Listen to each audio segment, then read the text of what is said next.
Hi, everyone. It is Marilyn Aloria, and welcome to Who Can It Be Now? I just was talking to you for about 20 minutes, and I knew once I started talking that it was all going to download to me what they wanted me to share with you. And it felt like it took 20 minutes to get there. So I ended that recording and I was like, let me start new. We're going to be talking about a lot of things today. We're going to be talking about mindset. We're going to be talking about comparison energy. We're going to talk about work that doesn't feel like work. I'm going to offer up some rituals to help you. We're going to be talking about goals. We're going to be talking about letting go. We're going to be talking about letting go of relationships. We're going to be talking about making excuses. We're going to talk about taking responsibility and also energy shifting, how to shift your energy in the moment. So this is going to be action packed, hopefully, because we all know I can talk. This is going to be action packed with stories and things that you can do and what it's like to be a sensitive, a psychic, an intuitive who is waking up more and more and more to your existence, your life, choosing to step into your greatness. We're going to talk about greatness in a second. Choosing to stepping into your greatness, releasing a lot of situations that don't serve your greatness anymore, not even realizing you're doing it, because once you make an intention, a decision to step into your greatness, things start falling away. And then living the life that you're meant to live, the life that you deserve to live, the life you've been dreaming to live, not making excuses and doing it. So we're going to talk all about that. As I've mentioned before, and if I haven't mentioned on this podcast, because I talk to a lot of different people, but I believe I have because I did a whole podcast about greatness. I have been praying every night since last quarter, which is where I'm recording this on Monday, April 3rd, 2023. So it was fall of 2022, about stepping into my greatness. And what the prayer is, it's not about see me. It's not about that at all. It's about how do I get all these creative dreams that are in my heart and soul and bring them out into the world? And what do I need to do to stop sitting on them? What do I need to do to finally get them out? What do I need to believe in myself? Who do I need to talk to? Where do I need to go? What do I need to see? So every night I have a dream, I have a prayer that I do about that. And it feels really good because what I do is I then surrender and let go. So I'm praying like, and it could be any word for you. I'm like, show me how to step into my greatness. And what my greatness is whatever is the God-given talent God has given me, why I'm here, my purpose of being here. I don't like using the word purpose because some people think that purpose is only linear. It's very contained. It's like, I only have this one purpose, and that's not true. You may have a purpose of motivating people through story, healing people, helping people to believe in themselves, helping people through health, whatever it is. It's a generalized thing that you get to tweak and turn and twist and grow and plant and cultivate. So I usually stay away from the word purpose, but most people understand it. So it's my mission in life is what I like to say. So my greatness is my mission. And I'm like, okay, I'm ready to stop hiding and stop squashing down these dreams, these stories, and I'm ready to start bringing them out into the world. And so, what do I need to do? How do I need to prepare myself with ease and grace? I always ask ease and grace. I promise to stay observant. What it means to stay observant is observant in my own life, conscious in my own life to what the universe is communicating to me through experiences, relationships, people, stories, my dreams, but also being conscious to what other people are going through and being a witness to their life and going, I ain't fucking doing that because that girl's messing up. So really what I mean by that is like, if you see somebody making really bad choices, in your opinion, right? You're not judging them, but it's a choice that you're like, oh shit, that train's about to go off the tracks. And the way I do it is I don't judge it. I really do my best not to judge it. Hey, judgment comes in every now and then. I'm human, right? But I usually will watch it and I'm like, oh, fuck, I don't want to do that. I'm going to observe that. I'm going to make better choices. I'm going to learn from watching what that person's doing. So that's learning through observation. Because a long time ago, I said to my guides, stop freaking teaching me through this life experience because it was so hard. I was getting like knocked back and forth and up and down. And I said, I promise to learn. I want to learn through other people's experiences. I want to watch them. And they said, well, you better pay attention then. And I said, I promise to observe. I promise to pay attention. So I have been stepping into this greatness. And what that looks like is goals. I've set goals. So we're going to talk about goals now. Okay. get over the fucking word if it bothers you. I'm just telling you right now. I'm going to try not to curse that much today, I think. We'll see what happens. I listened to another podcast and the girl curses so much and I'm like, it even bothers me. And if it's bothering me, that's a problem. So goals are really important. I don't care if you call them dreams and intentions, just do them. Stop saying I've got these goals or I'm afraid to say the word goals. If your goals aren't manifesting, you're not doing anything towards them. That's the bottom line. That is it. I am very much about productivity, and productivity to me is not pushing. It's not pushing it. It's me being very clear about what I'm building, writing it down, working on it every single day. And it doesn't feel like work because I'm having the best time doing it, and then moving the needle forward. So I'm using a system that I've learned, two different systems. I've combined the 90-day year with Todd Herman, and I use the full focus planner by Michael Hyatt, right? And I combined those together to create my own productivity. And I actually taught this workshop in Next Level Living, and I think I'm going to do it again. I didn't feel like it was very together because I wasn't sure if I could use the full focus planner as a model, but then I contacted them to make sure it was okay. And they didn't seem to care. They were like, yeah, sure. Here's some videos. I'm like, okay, yeah. So I probably will do that again. If I do it again, I'll make sure everybody knows. Make sure you're on my list. Go to MarilynAloria.com and sign up for my list so you can hear about that. So I wrote goals the beginning of this year, and every 90 days you review them, but you review them every week. When you review your goals every week and you write down on your calendar every day 3 things that you need to get done that day, whether you get them done or not, you are making room in your calendar to do it. But sometimes when you run a business, things happen. You have to deal with something. So you carry that goal to the next day. When you stay on top of things like that, shifts happen. It's amazing. So I wanted to get ready to do this quarter. We're in the second quarter of the year. And I was going to do it on Sunday, yesterday. I'm recording this on Monday. And on Saturday, I went and played a USTA match. So we talk about mindset now. So I have pretty good mindset. I work a lot on it. I also teach it. So I feel like my mindset is very strong. It's very good. But on the tennis court, it is something that has been very difficult for me. And it's probably because I never played team sports. I went to a really nasty grammar school where it was just petty. You were in school with the same 23 girls for 8 years, and it just wasn't a fun time at all. My high school was so much different. It was so great. And I just was the outcast. I was the outcast. How many of us are outcasts? I watched Wednesday Addams on Netflix, and I enjoyed it because they had an outcast school, and I was like, oh, that would have been so much fun.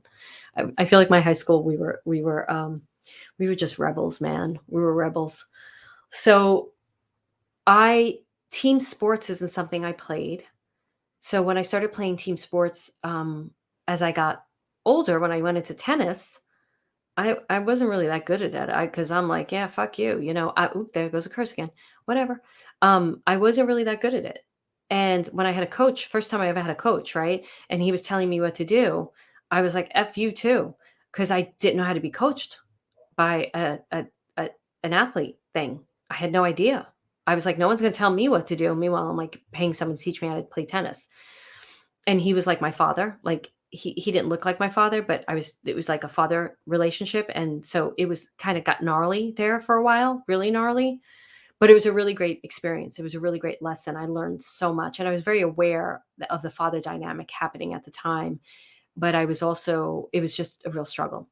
So I've been really working on my mental state in tennis. Find something other than your business to work on your mental capacity, because say you're running a business or ready to run a business, or I've been talking to a lot of people who want to have a business and they keep telling me why they haven't been able to, which we're going to talk about excuses and taking responsibility in a second.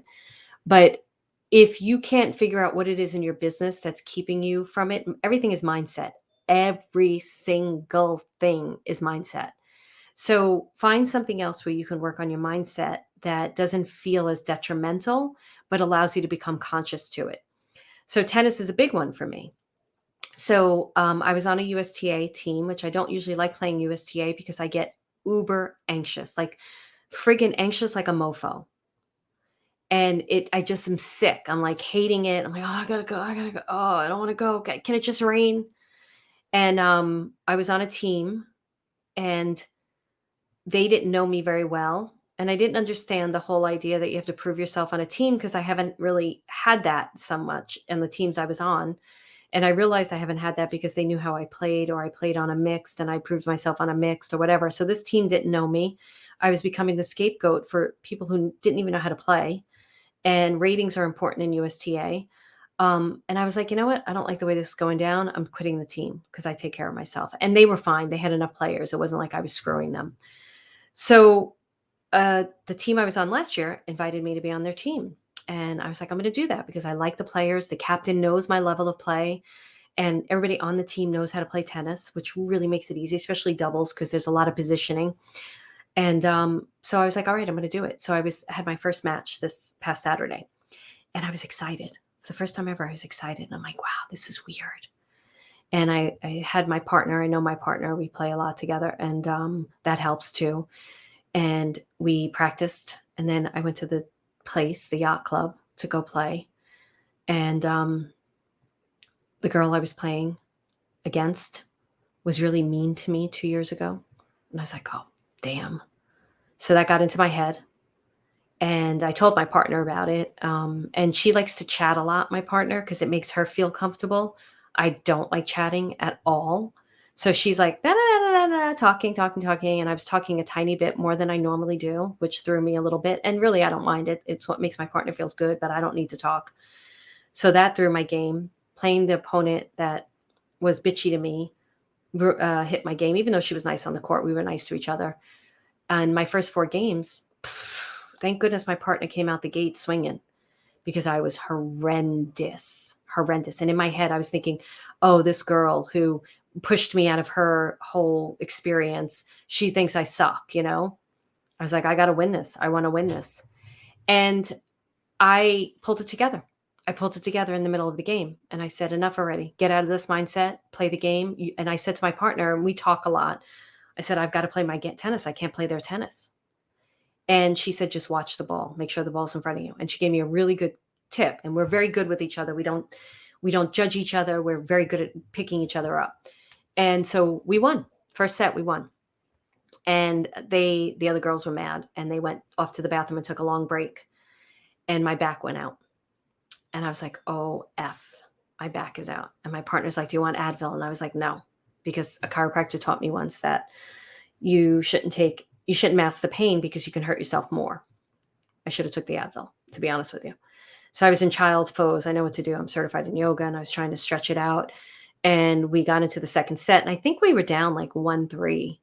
And I said to my partner, I told her what we needed to do. She told me what we needed to do. Like, we were both in sync, and we won. So we won 6-3, 6-3, but my back was out. So it was great. We won. It was a lot of fun. I really like this team a lot. And I was like, oh my goodness, the first time I shifted my mindset. I worked on it. I was listening to tennis podcasts. I was watching a show on Netflix with the pros and listening. And I was like, the pros have mindset things. I'm like, I thought it was just me. Like, I thought I was the crazy one, because every time I said to somebody, I'm super anxious, they were like, oh, get over it. You know how people do that with you? And I was like, oh, it's just me. I'm just messed up. I'm just this crazy, insecure person on the court. What's wrong with me? And when I was watching the pros, I think it's called Tennis Breakpoint or something. Breakpoint. I can't remember what it's called on Netflix. Very good. I was like, oh my goodness, they're like me. I don't feel so bad anymore. So my point is, mindset is everything, and you have to work on your mindset. And I'm shifting so much in my life, and I'm working on it. So yesterday on Sunday, I couldn't do my goals because my back was out. I was on the couch. And so this morning I got up and I started working on them. And as I was reviewing them, I couldn't believe, one, how much I worked on every single goal and stuck to it. Yeah, I didn't achieve certain things, but that was okay because I could see them in progress. So I wasn't attached to results. And two, when I started rewriting my goals for this quarter, because I'm doing a whole new book, I had expansion, I had growth, I had shifted my perspective. I saw more capabilities.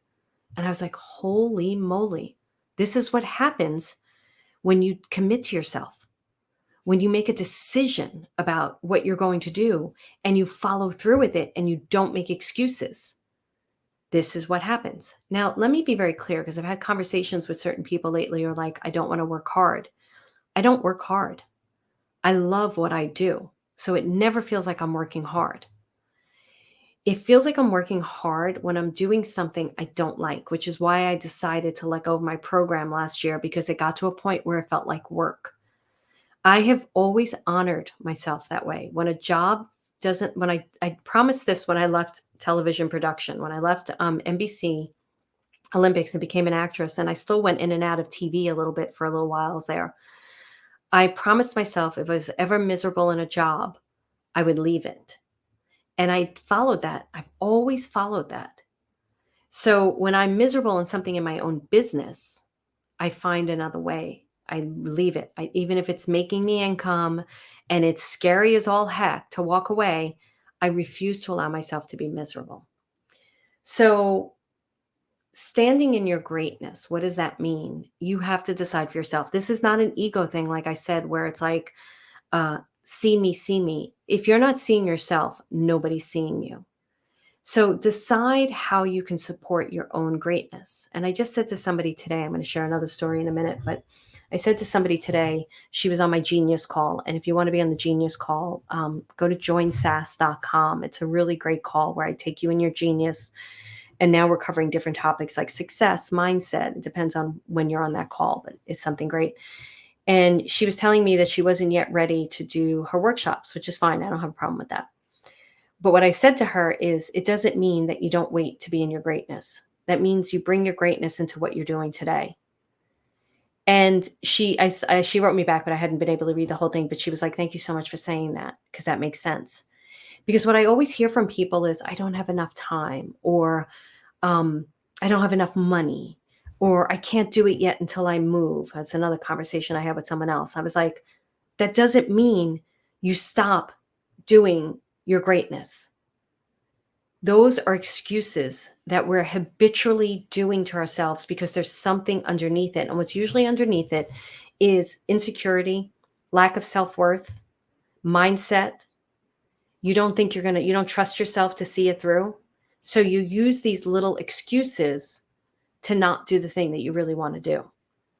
So I want you to stop it now, because I won't put up with it anymore. So I've actually gotten really strong in how I'm dealing with people, even stronger than I've ever been. Because in the past, I'd be like, oh, I don't want to piss off that potential client. Now I'm like, I don't really give a fuck, because I only want to work with people who want to reach their greatness. I'm not for everybody. I'm not for the faint of heart, because you will not be able to handle me. End of story. So, and what I hear from my clients time and time again is, I love how direct you are. I love how honest you are. I love that you have integrity. And so recently I've been calling people out, just calling them out, but I try to do it with love. I really do, because I know I can be harsh sometimes. And I say to them, hey, I'm going to call you out on this with love right now, but I want you to know I care. And you telling me that you can't do such and such until you have $100,000 in the bank. Well, what are you doing for that $100,000? Because that's bullshit. Make it happen. Make your life happen. So I was in the kitchen the other day. I always know exactly where I am when I have a psychic moment or a conscious moment. And I went, what has shifted so much in my life? And I'm like, I'm taking full responsibility, full on responsibility. That's what has shifted. I am not a victim to anything. And I'll tell you something, this morning I was pissed because my back was out. I was annoyed. I had so much I wanted to do. I'm very physically active. And I was like, oh, and I knew I had a chiropractor. Luckily, my chiropractor is booked like in advance, but I've been booking. I finally booked out like Mondays, and this was the first Monday I had. And I was like, thank goodness. But I was like, so I got into meditation and channeling, and I talk to my guides. That's how I do it. I tell them what's going on, even though they know what's going on. By me verbally processing with them, I get to clarity. And I was annoyed about stuff, but I wasn't blaming them. There's been times in the past where I'd be like, you know, come on, guys, like make it easier. I'm not doing that. I'm like, I'm annoyed because of A, B, and C, but I know this is my responsibility and I have to fix it. If I'm saying there's not enough time in my day then I need to fix something here.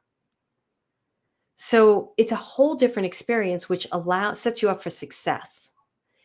If you're struggling with getting your business off the ground, changing your life, getting out of a relationship, moving, right? That's another one. So I'm gonna tell another story. Oh, yay, stories are coming through. I knew I had a bunch of stories for you guys. It's because of you. It's because you have a mindset thing. And you need to deal with that, what's underneath it. And it could be lack of self-confidence. It could be lack of self-worth. It could be that this is another one I hear all the time. My partner doesn't want me doing it.